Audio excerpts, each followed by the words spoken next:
food up here, guys. Come on, Tux. Tux, come on up. Hi, Morris. Well, you know how to come fast for your food. Looks like I'm going to have to lift Tux again. Good morning, Morris. This brand new dry chow, that smelly stuff, they really love it when it's fresh. They eat less. Hi. Hi, come on. Thank you. Not opposed to picking you up, but you just act all confused all the time. All confused. That guy sounds closer than he should be. Like he's out. Alright, eat your breakfast. Let me go check out this rooster chicken situation, because I swear that sounded so close. Oh yeah, he's right here. Hi, buddy. Hi. Do you see him? I'm not going to be mean to you, but you should go home. Yeah, go back towards your friends, okay? So you don't get hurt down here. I don't think the cats would fare well against that big guy.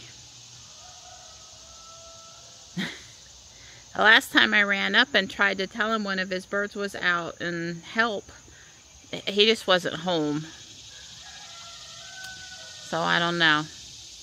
I've got Stripe in my arms because he came over to smell where the chicken had been, and I'm trying. I mean, I really think that rooster's too big for him to fool with, but I wouldn't put it past him. Hey, bud. You stay up here and eat now? Probably what I'll do is when I'm done out here, I'll take him in with me for a few minutes. He'll probably just fall asleep, and that'll keep him out of trouble. And him and Morris, if they don't have each other, they're less likely to get into trouble. What an incredibly stressful morning. So the first time I suggested to the bird that it head up to its flock, and it pretty much kept going back up to its flock. They were all talking, and then it came down almost to the cat feeding area again. And I walked home with it, and I knocked on the door to try to speak to the person and offer my assistance to catch the bird. And they're not home. This is the second time the bird's been out that I've known, and they're not home. So I left, and the bird was up there, good. And then a few minutes later, the bird had walked back into my backyard, and Morris was trying to take him out. And I screamed, and I was ready to throw in their direction an empty watering can, which would have made a lot of noise.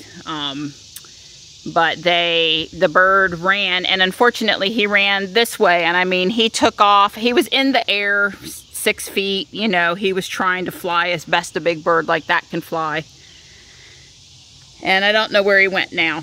I don't want any trouble with the neighbor. I like animals. I really must make an effort to get his phone number, so if he's not home, I can call him. He's got a chicken pen back there that is as big as our house. Maybe not as wide, but it's 40 or 50 feet long, and there's 30 to 40 birds in it, and I get it. One gets out every once in a while. The thing that super concerned me is he had a humane trap out by the bird pen that I couldn't help but see walking to his back door. And is he trying to catch the cats? Is he trying to catch raccoons? Who's he trying to catch? That's a real concern for me. We have a fox out here.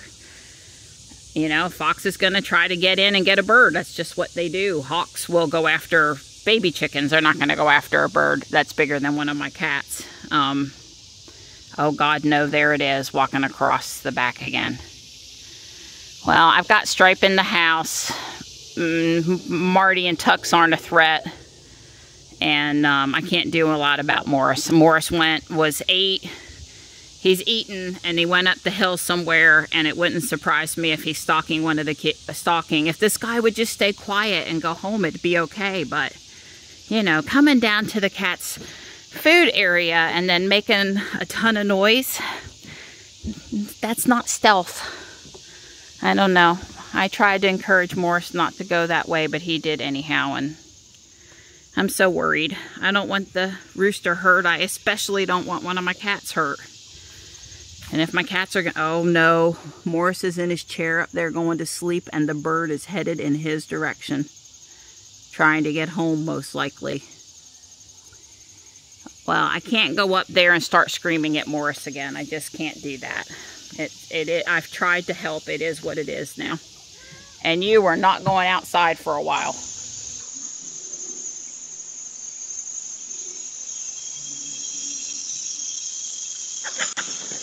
Hey! Hey!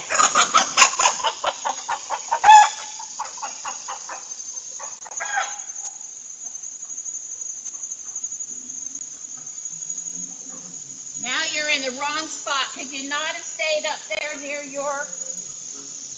There's nothing I can do to move you. You're totally away from your home now.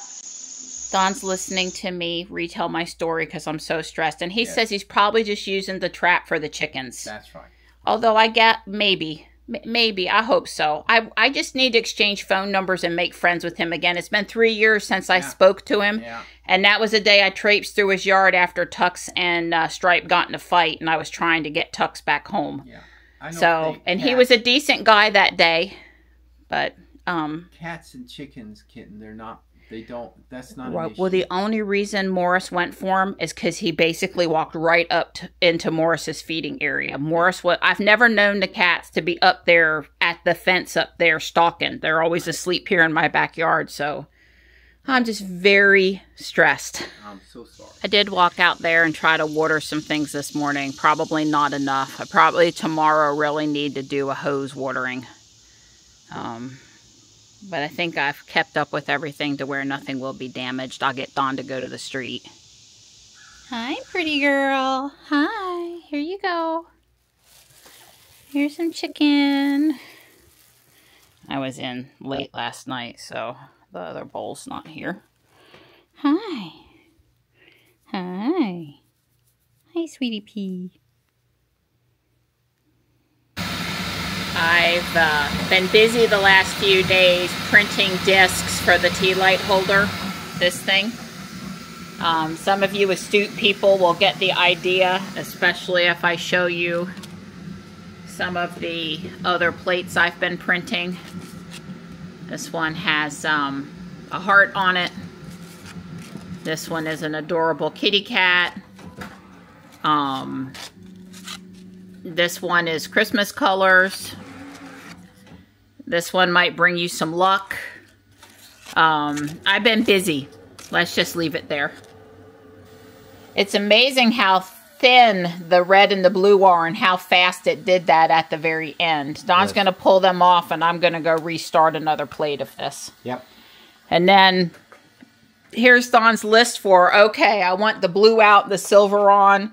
I want the silver out, and I want the glow green on. Don Scott, you know, I've set out when I send him out to switch stuff out for me, which, you know, I really appreciate you doing it because I have so much stuff to do. I understand. Because I realize I could do it myself, but it's nice to be able to rely on somebody to do some parts of some stuff. And yeah, so what were you going to tell me about my Pogo watch that's... Well, I got one of my USB-A connectors and plugged the Pogo watch into it and hooked it up to my bench power supply.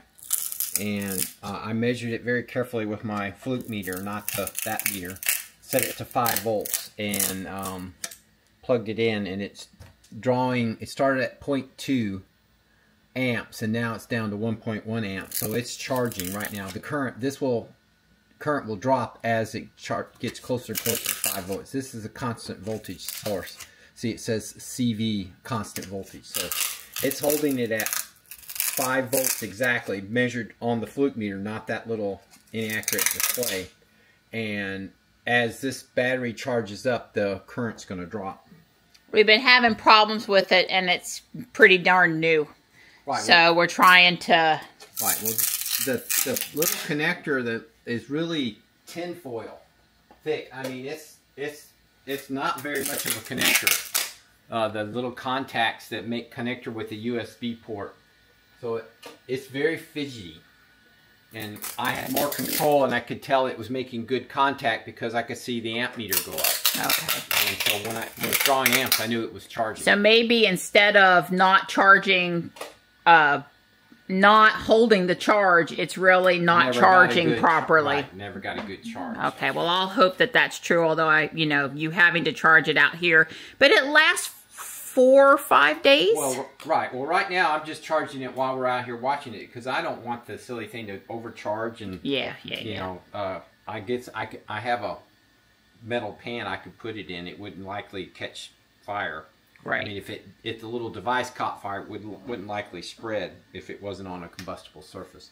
All right, let me go fire that off. By the time I get in there and get my computer open, you'll have glue on it and it'll be back in the machine. Yes, ma'am. And Stripe came to visit us. I just let him outside after the chicken incident. When his people are in the garage, he comes to say hello. Doesn't come in here otherwise, except when it's super cold.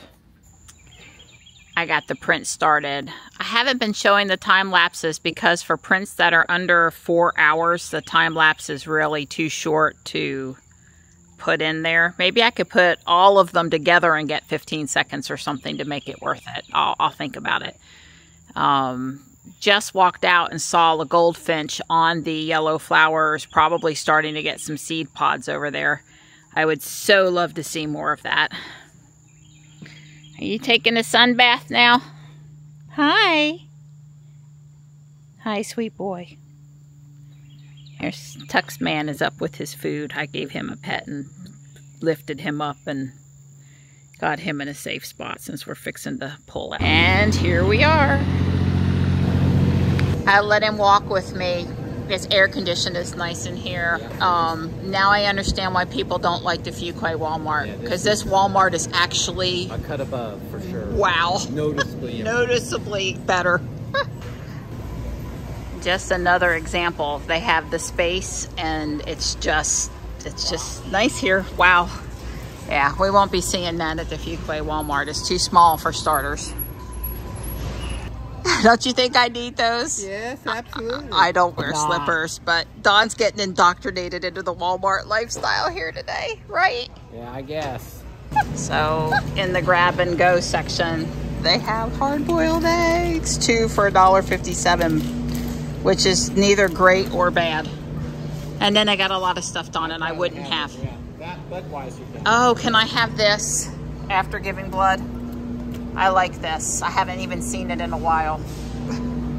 Harris Teeter calls this a steakhouse roast. It's just New York strip steak that's not been cut into individual steaks.